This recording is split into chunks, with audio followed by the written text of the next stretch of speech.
இப்போ பாருங்கள் ரசம் எப்படி வைக்கிறதுன்னு பார்க்கலாம். பருப்பு ரசம். அதுக்கு பாருங்கள் 2 வரமிளகா, தக்காளி பாருங்கள் ஒரு 2 தக்காளி பழம்,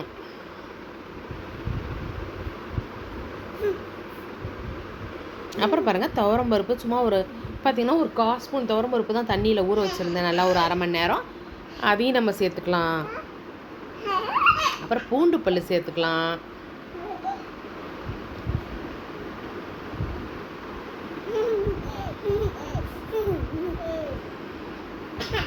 அப்புறம் ஜீரகம் சேர்த்துடலாம். ஒரு 1/2 ஸ்பூன் ஜீரகம், மிளகு பாருங்கள் ஒரு 1/4 ஸ்பூன் சேர்த்துக்கலாம். அப்புறம் பாருங்கள் பெருங்காயத்தூள் சேர்த்துக்கலாம்.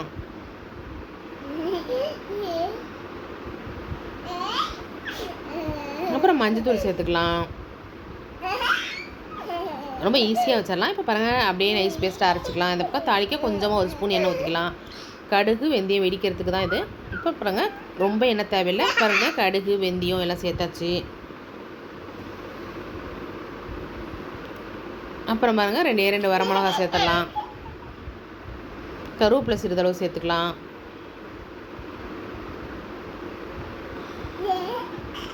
பச்சை மிளகாய் 2 சேர்த்துக்கலாம்.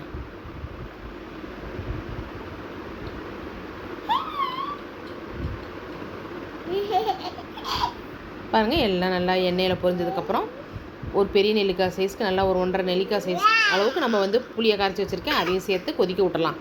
பாருங்கள் கொதிக்குது. இப்போ நம்ம வந்து அரைச்சி வச்ச பேஸ்ட்டையும் நம்ம வந்து சேர்த்து கொதிக்க விட்டுடலாம்.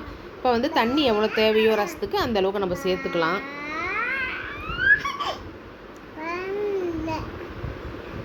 கொத்தமல்லி தழை சேர்த்துடலாம்.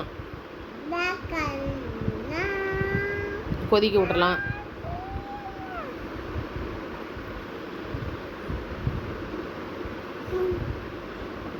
பாருங்கள் கொதிக்குது. நல்ல டேஸ்ட்டான பருப்பு ரசம். நல்லாவே நம்ம கொதிக்க விடணும், ஏன்னா பருப்பு அரைச்சி ஊற்றி இருக்கிறதுனால. இப்போ பாருங்கள் வாழைக்காய் வறுவல் எப்படி செய்கிறதுன்னு பார்க்கலாம். இப்போ அதுக்கு வந்து வாழைக்காயை வந்து நல்லா தோல் சீவிட்டு கழுவி இந்த மாதிரி பீஸ் போட்டு வச்சுக்கலாம். அதில் மஞ்சத்தூளும் உப்பும் போட்டு நல்லா ஒரு 10 நிமிஷம் ஊற வச்சிடலாம். அரைக்கிறதுக்கு பாருங்கள் பூண்டு, வரமிளகா, மிளகு, ஜீரகம் எல்லாம் சேர்த்து நம்ம அரைச்சிக்கலாம். இப்போ அதை சாந்தை போட்டு நல்லா பிரட்டிடலாம்.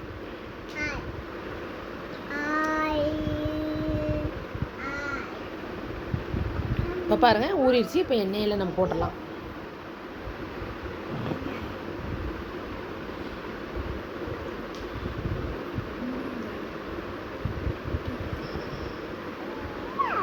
பாருங்கள் நல்ல டேஸ்ட்டான வாழைக்காய் வறுவல். காய் எவ்வளோ இருக்கோ அந்த அளவுக்கு நம்ம வந்து மிளகா சேர்த்துக்கணும். சாதம் மிச்சம் இருந்தாலும் எடுத்து வச்சுட்டு நம்ம ஃப்ரிட்ஜில் அடுத்த நேரம் நம்ம வாழைக்காய் போடும்போது கூட யூஸ் பண்ணிக்கலாம். பாருங்கள் நல்லா பொரிஞ்சு எடுத்தாச்சு. நல்ல டேஸ்ட்டான வாழைக்காய் வறுவல். இது ரசம் சாதம், தயிர் சாதம், சாம்பார் சாதம் எல்லாத்துக்கும் செம்மையாக இருக்கும். பிடிச்சிருந்தா லைக் பண்ணுங்கள், ஷேர் பண்ணுங்கள், கமெண்ட் பண்ணுங்கள், மறக்காமல் சப்ஸ்கிரைப் பண்ணுங்கள்.